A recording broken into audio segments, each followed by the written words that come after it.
السلام علیکم۔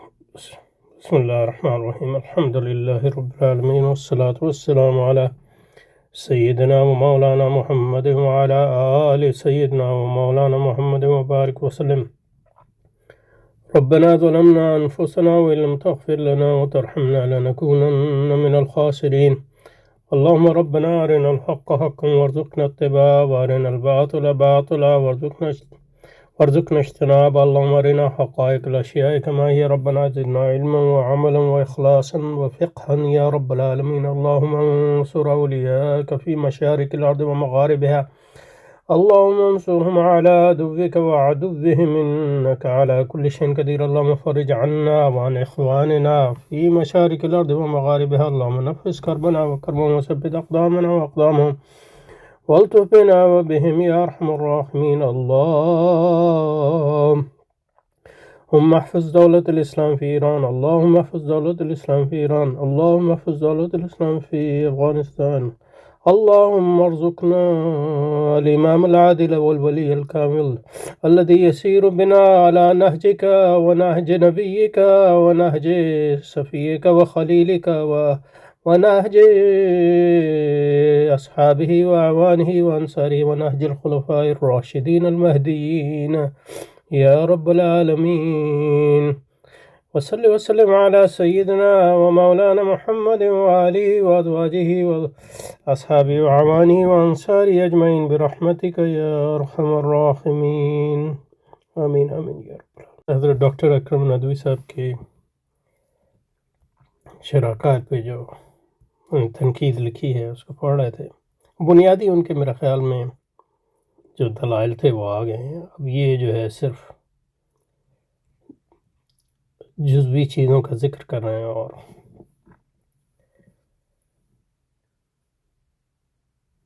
یہ باقی دلائل کم از کم یہ والا تو بالکل ہی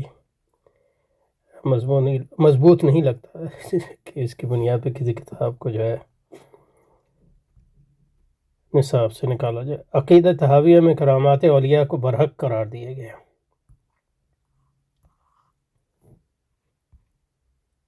اور اس پر اہل سنت کے درمیان اصولی اتفاق ہے۔ یعنی کرامات اولیاء جو ہے یا معجزات انبیاء، یہ اللہ تعالیٰ کی طرف سے ہیں، اور معجزات جو ہیں انبیاء کی مدد کے لیے اور ان کی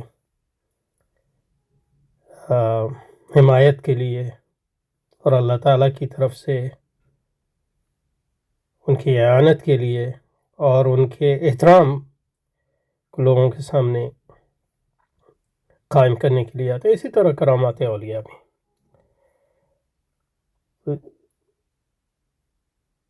تو اہل سنت کا تقریباً تمام مسلمانوں کے درمیان اس کا اتفاق ہے۔ معتزلہ میں کچھ حضرات اس کا انکار کرتے ہوں تو کرتے ہیں، البتہ بعض جزوی کرامات میں اختلاف پایا جاتا ہے۔ یعنی جب کرامات اولیاء کا ذکر یہ تو اصولی مسئلہ ہے۔ اب ایک کرامات ہوئی ہے یا نہیں ہوئی ہے، وہ ایک امپیریکل چیز ہے، تجربی چیز ہے۔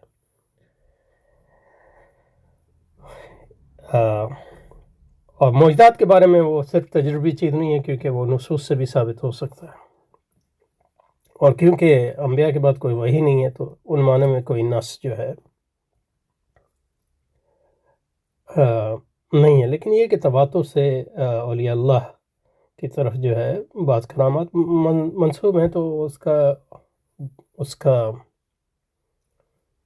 انکار کرنے کا کوئی مقصد نہیں ہے۔ باقی کرامات جو ہوتی ہیں وہ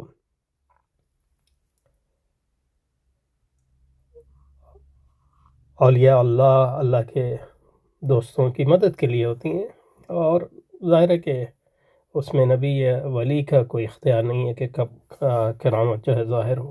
اللہ تعالیٰ کے مرضی اور اس کے جلال و جمال کی محتاج ہے یہ ساری چیزیں۔ تو جب یہ مسئلہ حل ہو گیا تو باقی جو ہے یہ جو ہے جس کو انگریزی میں کہتے ہیں کہ بہرحال یہاں تک کہ علامہ ابن عابدین نے لکھا ہے کہ شرح عقائد میں اس بات پر بھی جزم کیا گیا کہ خانہ کعبہ کسی ولی کی زیارت کے لیے جا سکتا ہے۔ اب یہ کہ خانہ کعبہ ولی کی زیارت کے لیے جائے، اس کا مقصد کیا ہے؟ اگر اس میں مطلب یہ کہ حضرت علامہ تفتازانی نے یہ لکھا بھی ہے، یا تو اس سے مطلب ان کی کتاب کے اس پہ کوئی حرج نہیں آتا جب اصل بات ثابت ہو گئی، تو باقی جزوی طور پہ کوئی کرامت ہوتی ہے یا نہیں ہوتی۔ اب خانہ کعبہ ولی کی زیارت کے لیے جاتا ہے، عالم بیداری میں جاتا ہے، عالم خواب میں جاتا ہے، عالم مادہ میں جاتا ہے، عالم روح، کیونکہ روحانی عالم کے حقائق تو ہمیں معلوم نہیں ہیں، تو یہ جو ہے تجربی چیزیں ہیں، جب تک ان کے بارے میں، ان چیزوں کے بارے میں جزم نہ ہو تو اس میں، اور کوئی چیز جو ہے شریعت کے صریح خلاف نہ ہو، تو آپ اس کے بارے میں کیا کہہ سکتے؟ وہ تو صرف مطلب آپ کے ایمان کی نمو اور ارتقاء کے لیے اور عالم روحانی سے اس کے تعلق کو مضبوط کرنے کے لیے ہیں، اور اگر آپ کا اس پہ اطمینان نہ ہو، اس کی یعنی سچائی پہ، تو اس کو نہ لیں۔ تو اس میں اتنی کون سی بڑی بات ہے جس کی بنیاد پہ جو ہے یہ، جس کو یہاں لایا جاتا لکھتے ہیں، تو یہ بنیادی طور پہ اپنے کیس تو ان کا کم، اس میں طاقت تو تھی ہی نہیں، لیکن اس کو مزید کمزور کر رہے ہیں۔ لیکن فی عقائد، لکھتے ہیں کہ لیکن فی عقائد تفتازانی جزم بالاول وجزم تبعا لمفتی ثقلین نصفی بل سئل عما يحكى أن الكعبة كانت تزور واحدة من الله هل يجوز القول به فقال خرق العادة على سبيل كرامة لأهل الولایة جائز عند أهل۔ تو یعنی یہ عبارت تو اصل میں حضرت علامہ سعد الدین والملہ الامام سعد تفتازانی کے حمایت میں جاتی ہے، کیونکہ انہوں نے ایکچول اس پہ کم از کم اس عبارت سے تو یہی ظاہر ہوتا ہے ابن عابدین کے، انہوں نے کہا عموماً کہا کہ خرق عادت جائز ہے، تو اب ایکچولی ہوا یا نہیں ہوا، تو جب ایک چیز جائز ہے تو وہ ہو بھی سکتی ہے، ایک چیز جو ہے جائز ہے، جائز کو پاسبل کہتے ہیں نا آپ، تو ایکچولی بھی ہو سکتی ہے، وہ ہوئی ہے یا نہیں ہوئی ہے، یہ امپیریکل مسئلہ ہے، سمجھے نا؟ تو یہ عبارت مجھے شرح کات کے مطبوع نسخوں میں نہیں ملی، تو یہ تو اور ہی اچھا ہے کہ ممکن ہے کہ یہ ابن عابدین زیر مطالعہ نسخے میں موجود ہو۔ اب وہ عقائد تفتازانی کیا ہے، وہ اب شرح عقائد کی طرف کر رہے ہیں یا کوئی اور ان کی کتاب تھی، تاہم علامہ تفتازانی کی دوسری کتاب مثلا شرح المقاصد میں اس کا ذکر صراحت کے ساتھ ملتا ہے۔ تو یہ ان کے نزدیک جو ہے ایک چوتھا اس کے خلاف دلیل ہے کہ اس کو مدارس میں نہیں، اور ہمارے یعنی جو اکثریت ہے ہمارے ہاں دیوبندیوں اور بریلویوں کی، تو ان کی کتابوں کرامتیں تو بھری پڑی ہیں، اور دیوبندی بریلوی پہ اعتراض بعض اوقات کرتے ہیں کہ مطلب یہ ہے کہ ان کے ہاں بہت زیادہ کرامتوں پہ زور دیا جاتا ہے اولیاء اللہ کی، لیکن یہ کہ خود مطلب اب ان کے اپنے دیوبندیوں کے اپنے جو اکابر ہیں ان کی سوانح پڑھیں یا ان کی ملفوظات پڑھیں، مثلا یہ کہ ارواح ثلاثہ وغیرہ، تو مطلب یہ ہے کہ کرامات سے بھری پڑی ہیں۔ تو بعد میں یہ مطلب یہ ہے کہ اتحاد امت کی بھی بات کریں گے، تو کس اتحاد امت کی بات کر رہے ہیں؟ یعنی یہ ہمارے یہاں دیوبندی بریلوی میں تو کرامت اولیاء پہ تو کوئی اختلاف ہی نہیں ہے، تو اس کو آپ ایک عقائد نسبیہ کے خلاف ایک دلیل کے طور پہ کن مانو؟ عقائد میں فقہی جزیات کا ادخال، یہ بھی عجیب غریب ہے۔ اس کے نام میں عقائد کے بعد فقہی جزیات جیسے مسائل، وہ اس لیے کیا گیا ہے کہ مطلب یہ کہ وہ سنت سے ثابت ہے ایک طریقہ، اور اہل سنت کا ایک لحاظ سے شعار بن گیا، تو اس لحاظ سے یہ مسئلہ عقیدہ تحویہ میں مذکور ہے، اس کی توجیہ میں نے اپنے مستقل مضمون میں بیان کی ہے، ٹھیک ہے۔ تاہم شرح عقائد میں ایک اور مسئلہ بھی ذکر کیا، وہ یہ کہ ولا نحرم نبیذ التمر، حالانکہ جمہور فقہاء کے نزدیک نبیذ تمر حرام ہے۔ اس کتاب کی روح سے ایسے ائمہ اور علماء جو نبیذ تمر کو حرام کہتے ہیں گویا دائرۂ عقیدے سے، یعنی یہ تو مطلب ایک بالکل، یعنی ایک عالم اس قسم کی عجیب بات کیسے کر سکتا ہے؟ یعنی شرح عقائد میں بہت سے مسائل ہیں، کسی ایک مسئلے سے دائرۂ عقیدے سے خارج یہ انہوں نے کیسے نکالا مجھ سے باہر ہے، میری سمجھ سے باہر ہے، کیونکہ شراکات میں جو باتیں مذکور ہیں وہ سب ایک درجے کی نہیں ہیں اور کسی کو دائرے عقیدے سے خارج کرنے کا کیا مقصد ہے جو نہایت تشویشناک ہے؟ نہیں، مطلب یہ تو آپ یا تو بات سمجھے نہیں، یا مطلب یہ ہے کہ آپ کو شراکات سے ایک بغض ہے، تو اس کے بارے میں جو ہے جو بھی آپ کو دلیل اس کے خلاف ملی وہ ہم نے یہاں لکھ دی. یعنی نبیز کے بارے میں جو ہے فقہاء احناف کے درمیان اختلاف رہا ہے، فقہاء احناف اور دوسرے فقہاء کے درمیان، حتیٰ کہ مطلب صحابہ کے یعنی میں اس میں جاننا نہیں چاہتا کیونکہ مجھے ساری جزیات جو اس وقت ذہن میں نہیں ہے، لیکن یہ کہ یہ مشہور مسائل ہیں. تو یہ انہوں نے تو ان میں سے پہلی اور دوسری اور تیسری جو وجوہات ہیں وہ کوئی وجوہات بھی ہو سکتی ہیں، لیکن وہ بھی غلط فہمی پہ مبنی ہیں، جیسے کہ پچھلے اس میں ہوتا ہے. اور یہ تو بالکل ہی مطلب ہے کہ بودھی وجوہات ہیں جو انہوں نے یہاں لکھے. دارالعلوم ندوہ کی جانب سے شراکات کو نصاب سے خارج کرنے کی وجوہات منظر سے پر تفصیل سے یہ اس بات کہ شراکات جیسی کتاب کو ندوہ کے نصاب پر کیوں ممکن نہ رہا. تو مطلب پہلے اس کو شامل کیوں کیا تھا؟ کیونکہ یہ ساری چیزیں آپ کو آج پتہ چلی ہیں.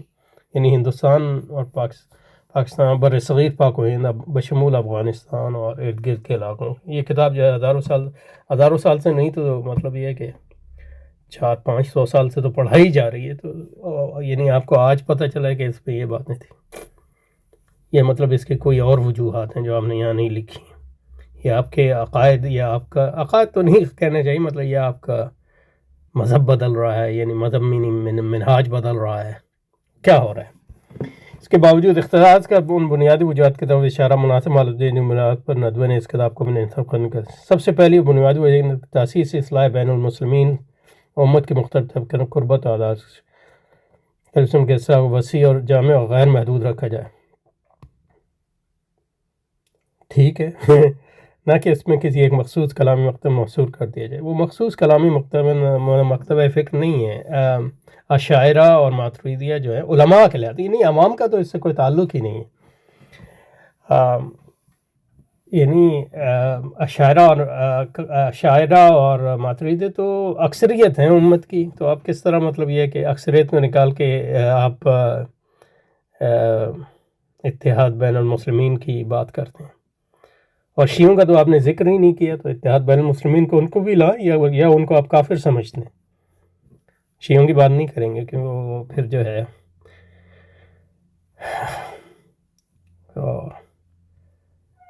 ایسی صورت میں ایک ایسی کتاب کو سامنے کس طرح کہ جو اہل سنت جماعت کو اشاعرہ تک محدود کرے.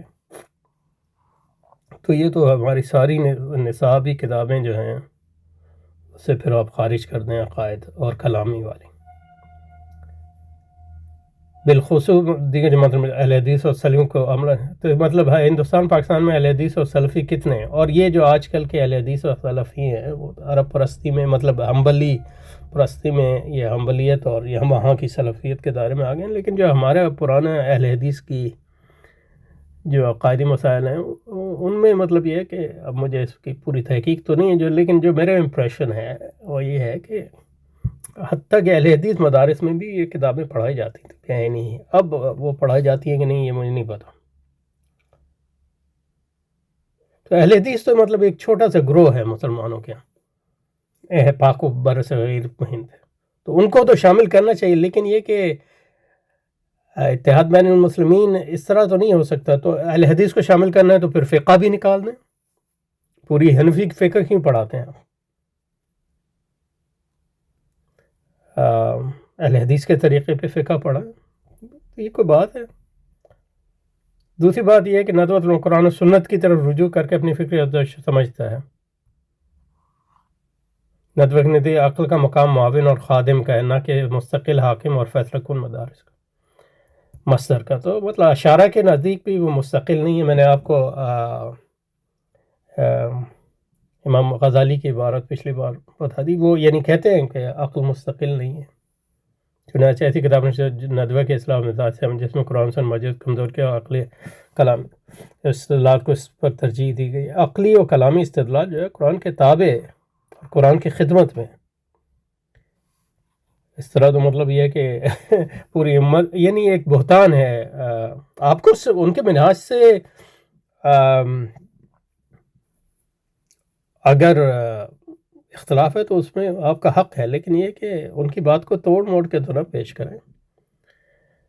علامہ سعد تفتازانی اور اشاعرہ پہ یہ کہنا کہ انہوں نے عقل کو جو ہے مستقل حاکم اور فیصلہ کن مصدر بنا دی، یہ بالکل یعنی ایک ان کی بات کی غلط توجیہ ہے، اصول کلی کی ایک غلط توجیہ ہے۔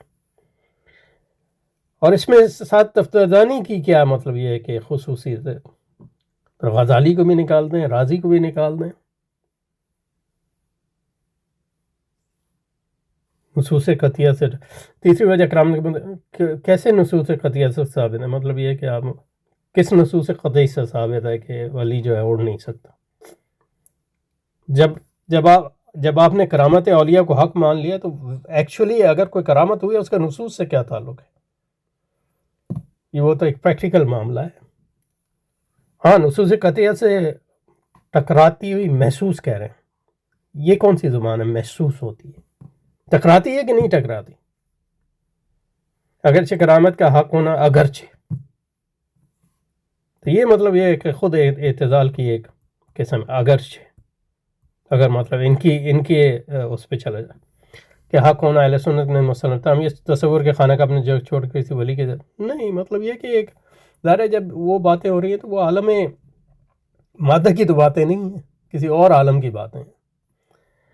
ہم نہ صرف صریح قرآن کے خلاف بلکہ کون سی قرآن کی آیت کہتی ہے کہ مطلب یہ ہے کہ یہ نہیں ہو سکتا؟ یہ ڈیپینڈ کرتا ہے مطلب اس کا کیا مقصد ہے۔ آپ اس کو مزید برآں ایسا اعداد کسی نبی کو حاصل ہوئے تو کسی غیر نبی کے لیے اس کا تو آپ کو مطلب یہ ہے کہ بہت سے اعدادات انبیاء کو حاصل نہیں ہوئے، غیر نبی کو حاصل ہوئے، تو یہ تو اللہ تعالیٰ کا کرم ہے۔ یہ تو کوئی اصول نہیں ہے کہ نبی کو جو حاصل نہ ہوا غیر نبی کو حاصل نہیں ہو سکتا۔ ہاں، نبی کو جو اس کی نبوت کا ایسنس ہے وہ غیر نبی کو حاصل نہیں ہو سکتا۔